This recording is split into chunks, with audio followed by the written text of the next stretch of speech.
Em 2020 é a primeira celebração, ou o primeiro domingo de celebração para mim. Estou de volta às nossas celebrações dominicais. E isso é bastante inusitado na minha vida, porque desde a minha infância, ir à igreja no domingo é algo que eu faço. Fiz toda a minha infância, minha adolescência, minha juventude. E depois, como pastor, ir à igreja é uma alegria constante, embora algumas vezes seja uma pesada obrigação. Mas ir à igreja é o comum da minha vida.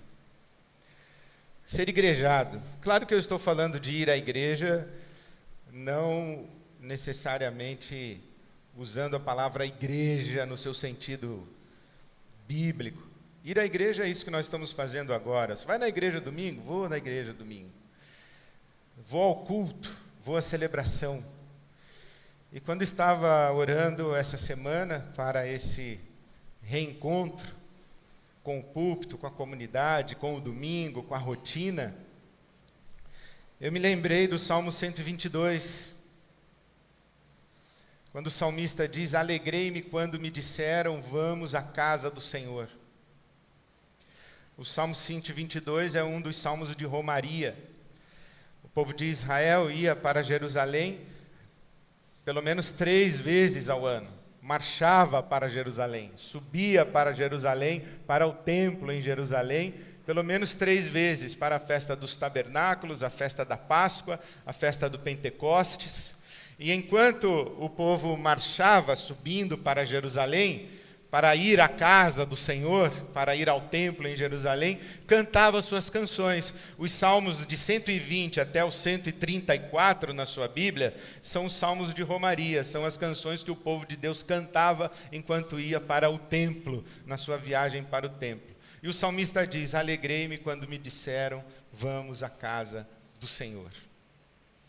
Esse encontro com a comunidade, com a igreja, essa vida na comunhão da igreja, é disso que fala a Escritura Sagrada. E eu me pus a refletir sobre as razões para viver na comunhão da igreja.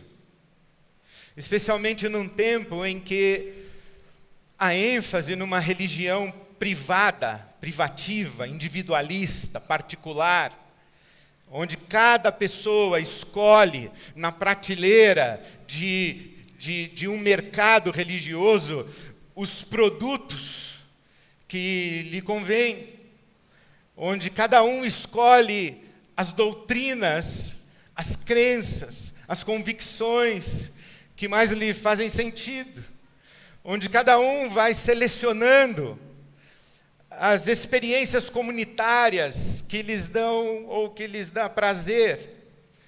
Nesse tempo em que a religião vai ficando privatizada, em que se consome religião pelo YouTube, pelas mídias sociais, nesse tempo de espiritualidade virtualizada, de igreja virtual, resgatar a importância de viver na comunhão da igreja. Nesse tempo, inclusive, de desigrejados, pessoas que vão se desigrejando, vão deixando a igreja, vão abandonando a vida de comunidade. Se você lê na Escritura, o autor da carta aos Hebreus fala sobre não abandone a sua congregação, não deixe de se reunir, não abandone a vida de comunhão da igreja.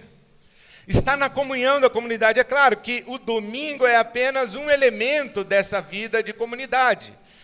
Aliás, talvez seja, embora a experiência mais intensa que tenhamos coletivamente, talvez seja mais superficial das experiências de viver na comunhão da igreja, viver a vida comunitária, viver na rede de relações da comunidade, viver na troca da vida, no encontro das vidas, no entrelaçamento das relações. Então, essa vida na comunhão da igreja.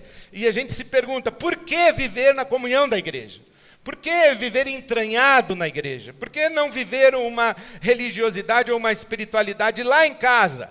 Eu e meus 2 ou 3 amigos, eu e os meu pequeno grupo de afinidades. Eu sozinho e a tela da televisão onde eu consumo os pregadores que eu gosto de ouvir e os louvores que gosto de entoar. Por que viver a vida de comunhão da igreja? É esse texto de Atos, o capítulo 2, que quero ler com você hoje à noite, falando sobre isso.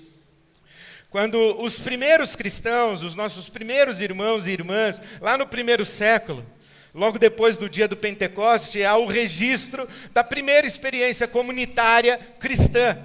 Essa vida de comunhão com a igreja. E se diz em Atos 2, começando no verso 42, que eles se dedicavam ao ensino dos apóstolos e à comunhão, ao partir do pão e às orações. Todos estavam cheios de temor e muitas maravilhas e sinais eram feitos pelos apóstolos. Os que criam mantinham-se unidos e tinham tudo em comum. Vendendo suas propriedades e bens, distribuíam a cada um conforme a sua necessidade.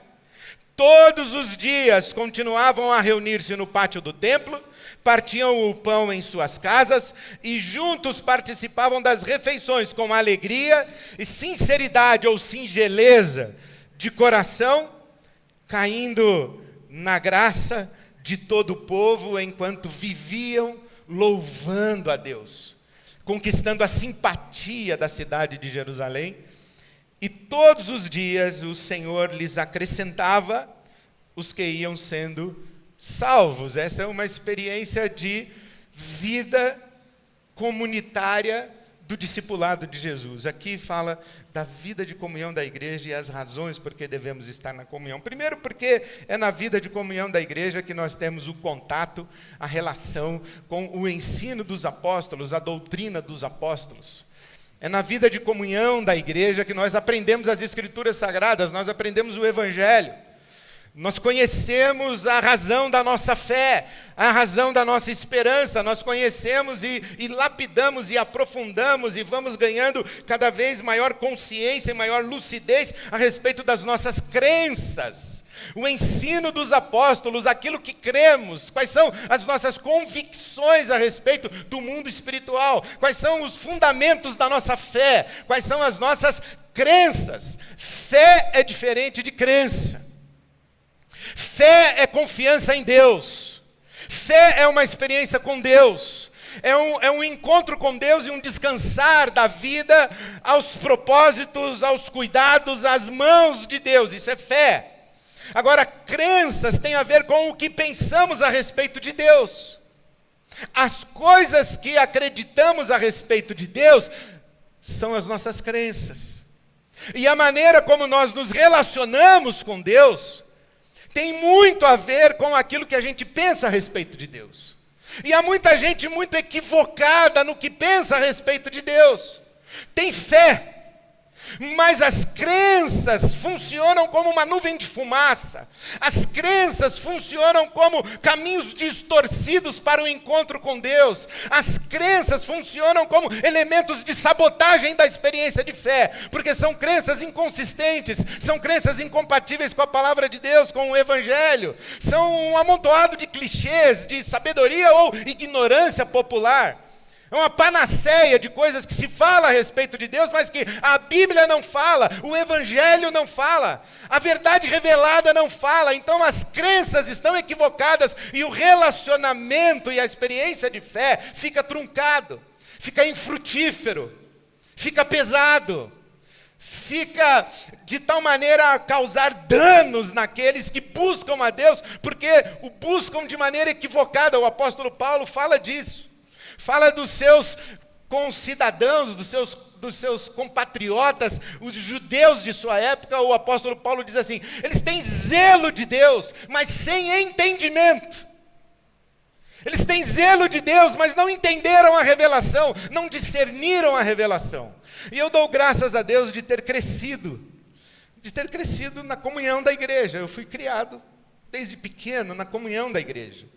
Eu dou graças a Deus por ter frequentado a escola bíblica dominical, por ter decorado versículos, por ter aprendido os livros da Bíblia, por saber o Velho Testamento, o Novo Testamento, saber a história de Israel, saber as histórias bíblicas, saber a história de Noé, saber a história de José, saber a história de Daniel, saber a história do rei Davi, saber a história de Saul, de Salomão, saber a história de Sansão, de Jefité, de Débora, saber a história das pessoas da Bíblia e como Deus se revela nessas histórias. Eu me lembro de estar dirigindo um estudo bíblico com um grupo de pessoas que já caminhava na fé havia um bom tempo.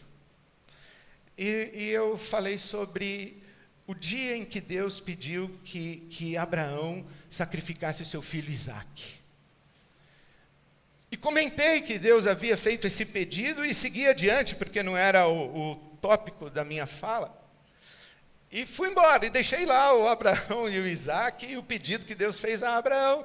E terminamos a nossa conversa daquela noite. Eu falei, vamos orar e vamos encerrar. E quando eu estava para orar e encerrar, uma senhora levantou a mão e falou assim, pastor, e afinal, o homem matou o filho ou não matou? E eu pensei, que interessante. Uma pessoa que diz que crê em Jesus, que segue a Jesus, que tem fé em Jesus, que crê em Deus, mas não sabe a história de Abraão e Isaque. Não conhece a história de Abraão e Isaque. Se não conhecemos a história de Abraão e Isaque, não conhecemos a história de Jesus. Não dá para entender o sacrifício de Jesus, a morte de Jesus na cruz, sem entender a relação de Deus com Abraão e Isaque. Não dá para entender o Evangelho, a graça de Deus, a revelação de Deus, sem entender Abraão e Isaque. E é muito preocupante nesse crescimento avassalador, esse crescimento assustador da igreja evangélica no Brasil, e glória a Deus por isso, graças a Deus, nossa comunidade e as igrejas evangélicas no Brasil, essa chamada igreja evangélica brasileira, está crescendo, se multiplicando, graças a Deus. Talvez se cumpra, ou esteja se cumprindo para nós o que diz o capítulo 2, versículo 47, todos os dias o Senhor tem acrescentado aqueles que estão sendo salvos, glória a Deus por isso, mas é preocupante, com tantas pessoas que se convertem na vida adulta, e chegam às comunidades, e chegam à vida religiosa, mas não tem tradição. Alguém disse que a tradição é a fé viva dos que já morreram. Tradicionalismo é a fé morta dos que ainda vivem. Foi Nikolai Berdyaev, um cristão ortodoxo da Rússia, um teólogo, disse: a tradição é a fé viva dos que já morreram. O tradicionalismo é a fé morta dos que ainda estão vivos. E nesse sentido, a IBAB é uma igreja muito tradicional. A gente tem tradição, a gente tem história. Mas as pessoas que se convertem na vida adulta, elas não têm história. Elas vêm de um vazio religioso, ou vêm de um amontoado de experiências religiosas. Elas vêm com muitas ideias, com muitos conceitos, com muitas crenças, com muitas crendices. E elas se encontram com Jesus, mas não vão à Escritura. Não se debruçam no ensino dos apóstolos. E isso preocupa, por isso é importante que na vida de comunhão da igreja, nos dediquemos ao estudo da palavra de Deus, nos dediquemos ao ensino dos apóstolos, à doutrina dos apóstolos, para lapidarmos as nossas crenças. A palavra de Deus diz mais que eles se dedicavam ao ensino dos apóstolos e à comunhão. A igreja é a família que temos por causa do sangue de Jesus Cristo. Nós temos uma família por laços sanguíneos, pai, mãe, filhos, irmãos, a nossa família de sangue. Mas a igreja é a nossa família por causa do sangue precioso de nosso Senhor Jesus Cristo, que nos fez irmãos e irmãs. Nós somos irmãos e irmãs uns dos outros. É assim que nós nos tratamos, como irmãos e irmãs. É claro que na comunhão da igreja existe o joio e o trigo. Existe o lobo disfarçado ou travestido de ovelha. Existe o imaturo. Existe o carnal, que é irmão, é irmã, mas é carnal. A Bíblia diz que essa pessoa não está rendida ao Espírito Santo de Deus. E o que predomina na sua vida não é o fruto do Espírito Santo de Deus, é a obra da carne. Por isso é carnal. Essas pessoas com a vida desordenada, a vida descontrolada, a vida desequilibrada, seu mundo, a sua alma ainda está mexida, ainda está ferida. A obra da restauração de Jesus ainda não se desenvolveu. Ou porque não deu tempo, ou porque não há boa vontade para que alguém se renda à transformação que Jesus pode e quer operar em sua vida.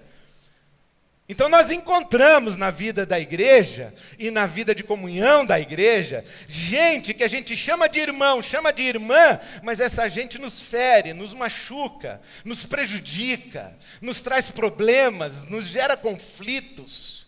Nós encontramos. Mas, na grande maioria, a igreja é o ambiente das pessoas cujas vidas foram transformadas por Jesus. Gente com vida bonita. Gente que a gente pode confiar. A comunhão da igreja é o ambiente dos nossos afetos, das nossas amizades espirituais, das nossas cumplicidades no segmento de Jesus, no discipulado. Gente que nos exorta, gente que nos anima, gente que intercede por nós, gente que nos ensina a Escritura, gente que nos aconselha, gente que nos disciplina, que nos chama a atenção, gente que nos serve, gente que nos abraça, que nos acolhe, enfim, gente que nos ama, sem ser da nossa família. Por quê? Porque é nosso irmão, é nossa irmã, essa é a comunhão da igreja.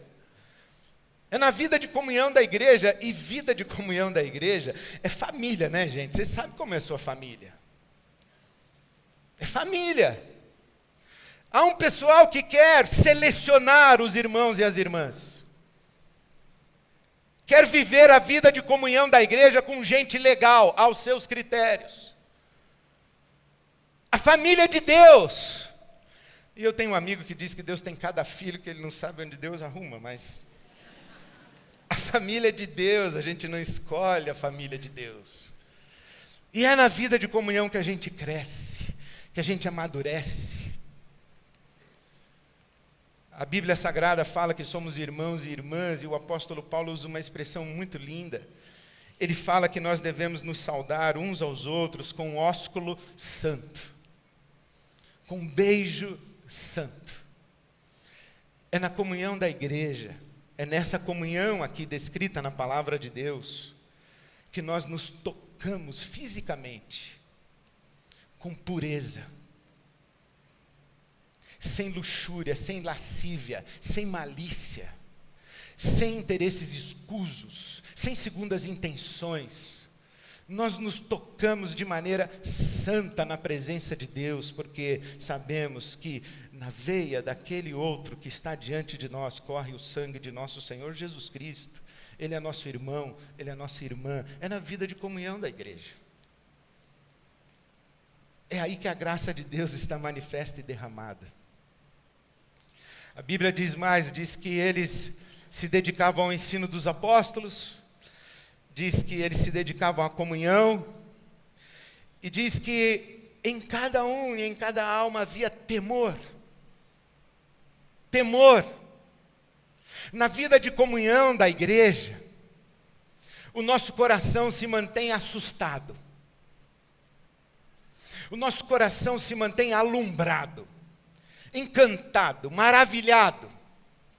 Temor do Senhor é uma expressão muito difícil de traduzir, é praticamente difícil, é impossível de traduzir. É temor do Senhor, não é medo de Deus, não é reverência apenas, é assombro. Em toda a alma havia temor de Deus, porque é na vida de comunhão da igreja que a graça de Deus é manifesta e derramada, e nós levamos sustos com as manifestações da misericórdia e da bondade de Deus. É na vida de comunhão da igreja que nós convivemos, diz a palavra de Deus, com sinais e maravilhas. as coisas que acontecem na vida das pessoas à nossa volta, ao nosso redor, inclusive nas nossas próprias vidas, que não tem outra explicação senão a graça, a bondade, o favor e o amor de Deus por nós. Experiências que só se explicam pela fé. Nós chamamos isso de milagre. A Bíblia chama de sinal e maravilha. As coisas que acontecem que são inusitadas, que tiram o nosso fôlego, nos mantém atentos a Deus, ávidos por Deus. É na vida de comunhão da igreja que nós testemunhamos as respostas às orações, porque eles estão dedicados à comunhão e às orações. E enquanto a igreja está de joelhos em oração, a graça de Deus vai se manifestando e a gente vai ficando alumbrado, assustado, encantado, maravilhado com Deus. E a gente vive no temor do Senhor. Quando a gente abandona a vida de comunhão da igreja, a gente faz uma experiência religiosa selecionada, aquilo que cabe na nossa lógica, na nossa cabeça, aquilo que nos faz sentido, as pessoas que nos agradam, os ambientes que nos são satisfatórios, as nossas zonas de conforto. Nós entramos num lugar onde há uma mornidão espiritual e uma banalização da realidade espiritual, porque Deus opera no caos. Deus opera no conflito, Deus opera no encontro das vidas, e à medida em que nós nos entregamos a esse caos divino, nós vamos experimentando a graça de Deus, transformando, e isso vai alimentando a nossa alma e alimentando o temor de Deus. Não temos uma vida banal, uma vida racional, uma vida confortável. Na vida de comunhão da igreja não dá para viver em zona de conforto. Frequentar culto e ir embora logo que acaba, sem se envolver na vida de ninguém, aí é zona de conforto. Mas na vida de comunhão da igreja, quando a gente começa a se solidarizar com quem sofre, com quem chora, quando a gente participa da vida, vê as lutas, está ali no dia a dia e vai vendo a graça de Deus, isso gera temor na alma. É isso que acontece com esses irmãos.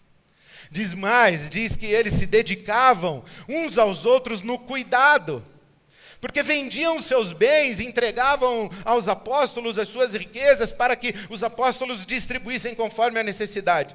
Bom, na igreja a igreja não tem uma economia de igualdade. A igreja não tem uma economia de igualdade. O que se espera de uma igreja não é que todo mundo tenha igual. Mas o que é imprescindível na vida da igreja é que ninguém tenha faltando. Capítulo 4 de Atos diz que não havia entre eles necessitado algum. Na vida da comunhão da igreja não tem ninguém passando fome, não tem ninguém que não tem onde morar, não tem ninguém que não tem onde se cobrir, não tem ninguém precisando de apoio para a saúde, ajuda, acolhimento, não tem ninguém passando falta, privação, necessidade, porque a gente não deixa a família passar necessidade. Quando a gente chama de irmão, de irmã, é irmão e é irmã mesmo. E a gente não deixa a família passar necessidade. Então aqui, essa igreja é uma igreja que vive a experiência do cuidado mútuo. Participar da vida de comunhão da igreja é participar da comunidade do cuidado. Toda necessidade percebida na vida de comunhão da igreja gera e há que gerar um equivalente de solidariedade e generosidade.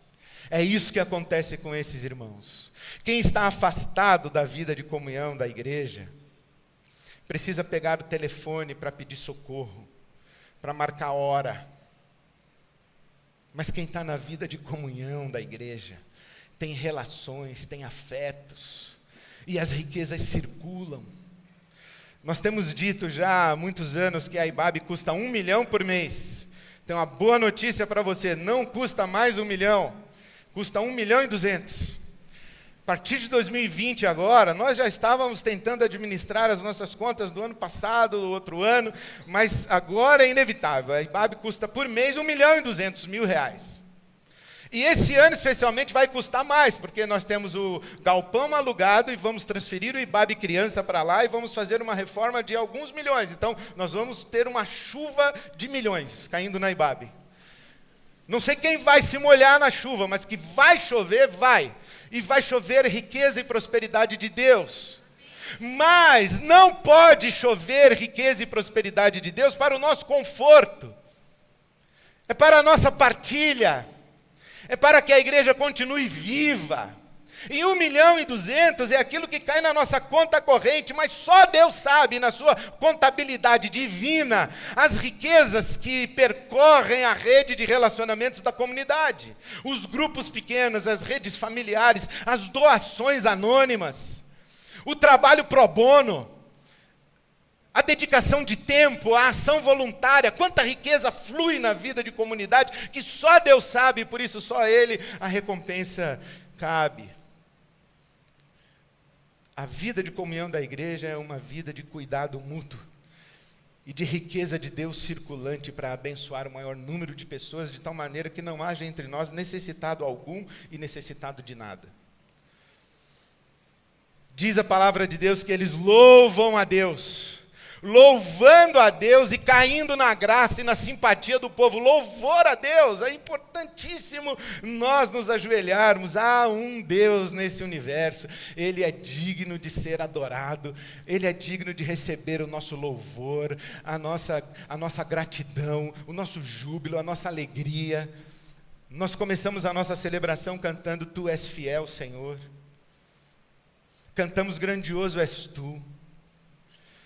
Eu não sei se você realmente crê que aquilo que sai da sua boca abala o mundo espiritual. Que o seu cântico de louvor não apenas exalta a Deus, mas humilha potestades e principados e demônios e espíritos malignos. Quando você, no meio da sua tribulação, da sua dificuldade, da sua dor, no meio da sua angústia, você levanta a voz para louvar a Deus e dizer: Senhor, Tu és bom e a Tua misericórdia dura para sempre.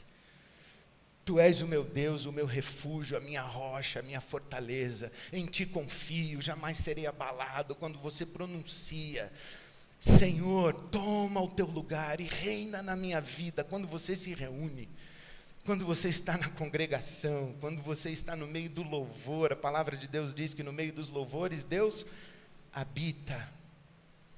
Essa igreja vive em louvor, ela não vive em murmuração, ela não vive em temor, ela não vive em tristeza, ela não vive em melancolia, ela vive em louvor a Deus e gratidão a Deus, celebrando a bondade e a graça de Deus. E é por isso, nesse espírito de louvor, com o espírito de joelhos na presença de Deus, esse é o lugar da nossa dependência a Deus. A nossa dependência de Deus, e é o lugar da nossa segurança. Nunca estamos tão seguros, meu irmão, minha irmã, quanto quando estamos de joelhos. Não há um lugar de maior segurança para as nossas vidas do que os joelhos no chão, dizendo: Senhor, Tu és o meu Deus, em Ti eu espero, em Ti confio, Tu és a minha salvação.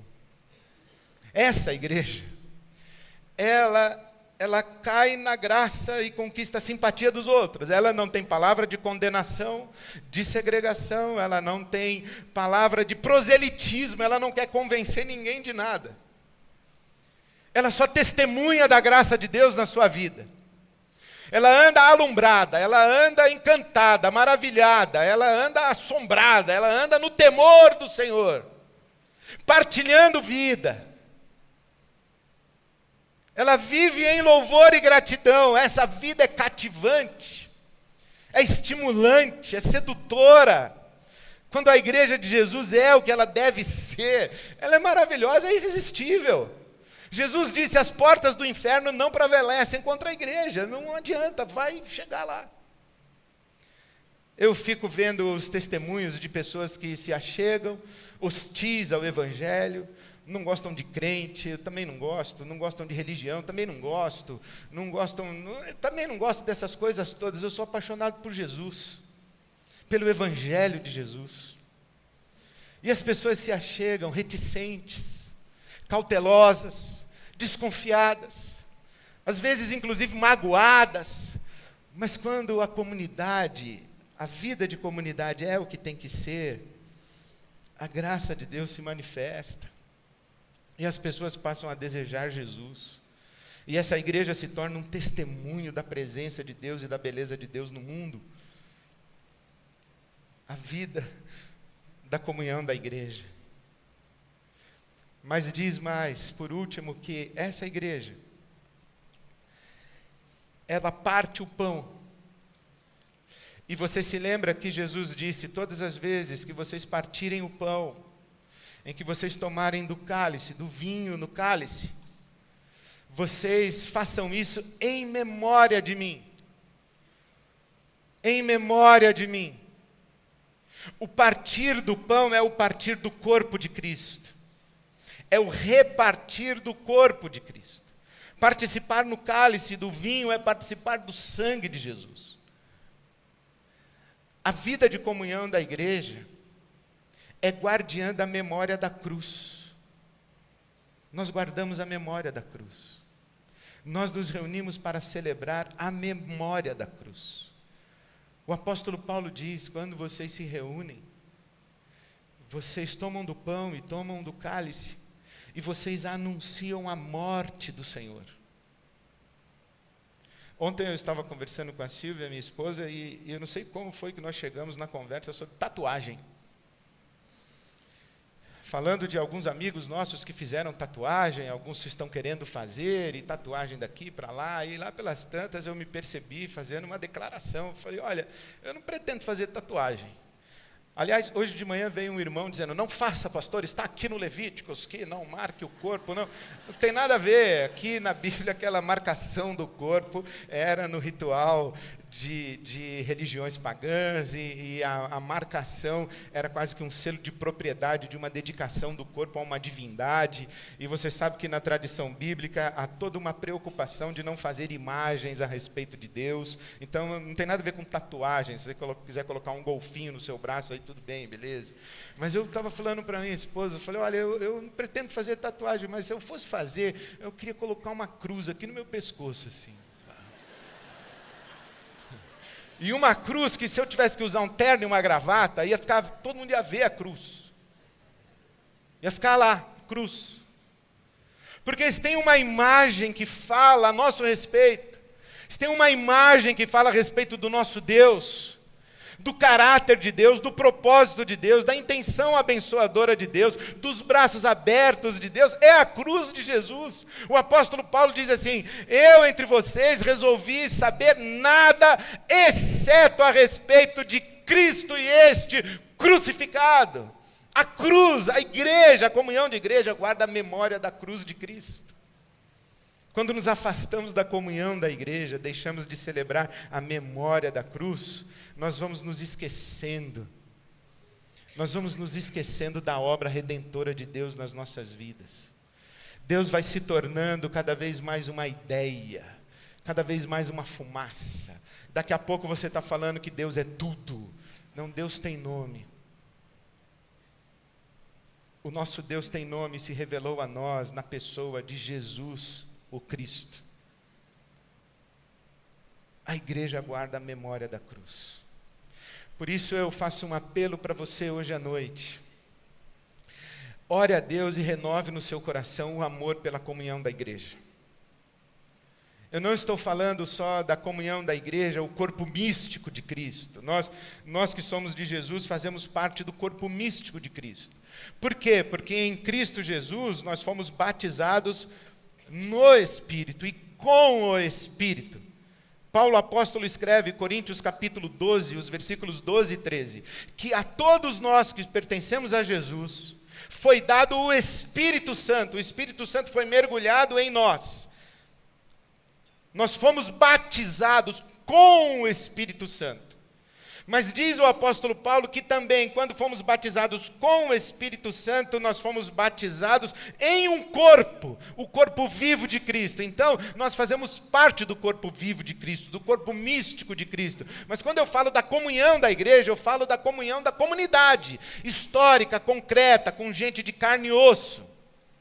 Gente que tem nome, gente que a gente encontra, a gente abraça, a gente tem grupo de WhatsApp com esse pessoal. Estou falando dessa igreja. No meu caso, essa igreja tem nome, a Igreja Batista de Água Branca. Essa comunidade local. Quando eu falo da comunhão da igreja, Eu estou falando da IBAB, então eu estou fazendo um apelo para você. Se a sua igreja é IBAB, qualquer que seja a sua igreja, renove no seu coração diante de Deus o compromisso de viver na comunhão da igreja. De mergulhar a sua vida, de se entranhar na vida da igreja, de servir, de se dedicar, de interceder, de participar da vida de comunhão da igreja. Faço um apelo para você que chama a IBAB de minha igreja. Ame a sua igreja. Honre a sua igreja. Sirva através da sua igreja. Proteja a honra da sua igreja. Zele pelo bom nome da sua igreja.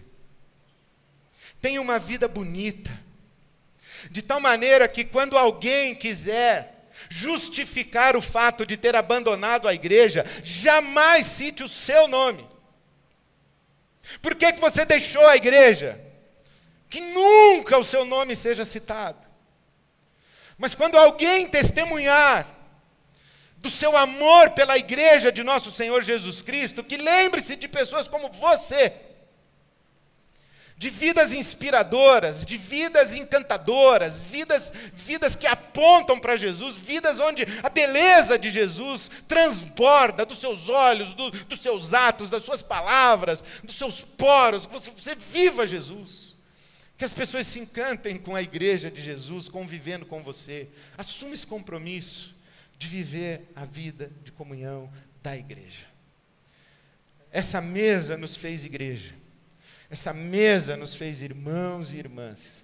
Essa mesa nos fez comunidade do Cristo ressurreto.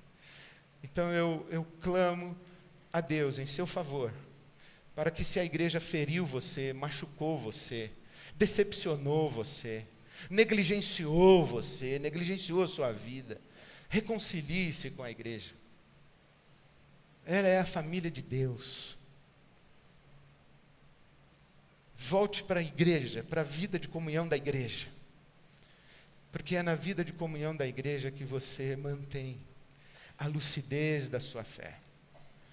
Que você cultiva relacionamentos de afeto que realmente vale a pena, não são esses aí do bar, do boteco, da empresa, do curso de não sei o que lá, não. Os relacionamentos profundos do afeto espiritual estão na vida de comunhão da igreja. É na vida de comunhão da igreja que você mantém o seu coração no temor do Senhor. É na vida de comunhão da igreja que você recebe cuidado e é usado por Deus para cuidar. É na vida de comunhão da igreja que você vive de joelhos em louvor e gratidão a Deus. É na vida de comunhão da igreja que você causa impacto de simpatia para a glória de Deus no mundo. É na vida de comunhão da igreja que você guarda a memória da cruz de nosso Senhor Jesus Cristo. Que Deus abençoe você, a sua casa, a sua vida comunitária. Bem-vindos à mesa de nosso Senhor Jesus Cristo, onde somos irmãos e irmãs e invocamos a Deus como nosso Pai. Os irmãos que vão servir, por favor, se aproximem. Celebre o corpo de Cristo, celebre o sangue de Cristo e celebre a comunhão que há em Cristo Jesus, nosso Senhor.